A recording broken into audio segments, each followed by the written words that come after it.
When the inquiry into Canada's missing and murdered Indigenous women and girls was first announced more than 2 years ago, hopes were high. The women's families felt their stories would finally be heard. Since then, the inquiry has been plagued by internal turmoil. In June, a high-profile resignation. The interim communications director quit. Then the executive director and 2 other senior staff also left, as did one of the 5 commissioners, Marion Buller. After that, 9 more staff members left, the most recent just a week ago. The second executive director resigning. 4 other staff members have been fired, and now, with the final report due in November, officials are saying the inquiry needs more time. Joining us from Ottawa is the inquiry's Chief Commissioner, Marion Buller. Thanks for being our guest this morning. Good morning. As an outsider looking in on this inquiry, as both a journalist and a Canadian who wants to see this succeed, I have to ask, what's going on? A lot is going on, and I'm so delighted to be able to tell you about the great things that we've accomplished since the beginning of our mandate. We have already heard from over 597 families, survivors of violence all across Canada, and we have 600 more registered to speak to us. We've had 8 community hearings all across Canada, different locations, 2 community hearings. We published our interim report on time, and it's a leading source of research on Indigenous women and girls and violence to date.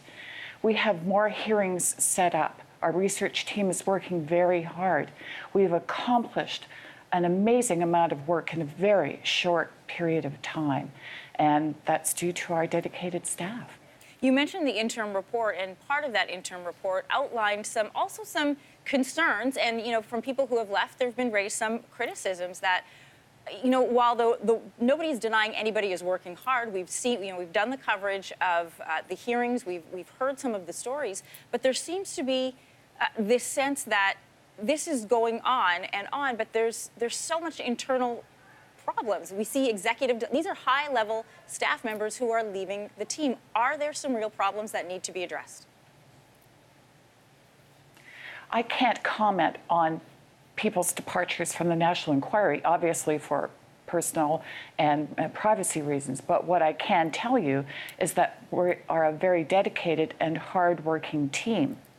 I think it's important also to remember that we have a lot of very difficult work to do. These types of changes in an inquiry are to be expected. And if you look back on the vast majority of inquiries and commissions across Canada, you'll see exactly the same or a very similar type of pattern. The former commissioner, said that the inquiry is going down the wrong road and that it doesn't, in fact, really address the needs or the solutions coming from the community. Do you think that's fair? I have absolutely no doubt in my mind that the community hearings and events that we've had across Canada have been tailored to each individual community. Our advanced teams do a lot of work to make sure that we are incorporating local ceremonies, local protocols, languages, so that we tailor each hearing for each community. No 2 hearings are the same.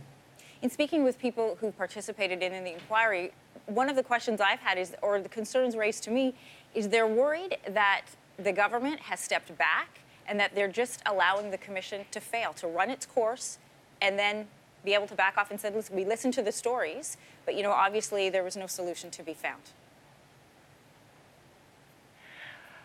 I don't know what those comments are, and I won't speculate on them either. But what I will tell you with great certainty is that we intend to move forward to issue our final report and make recommendations that are going to make Canada safer, not only for Indigenous women and girls, but all women and girls. You haven't officially asked for more time, but there is work being done to make that request to the Prime Minister. When do you think it would be wrapped up, and will it take more money? Our request to the government is still in draft form because we want to make sure we get it right the first time. We want to, of course, take advice from a variety of sources as well before we submit to government, so that we know that we haven't missed anything, that we haven't made any mistakes. We're only going to do this once, and we have to get it right the first time. Commissioner Buller, I only have time for a short answer on this question, but I do want to ask it. What will it mean to you to have this inquiry be a success? What will success look like at the end of this process? To have a list of recommendations to government that will make Canada safer for all of us. Commissioner Buller, thanks for joining us from Ottawa this morning. Thank you so much.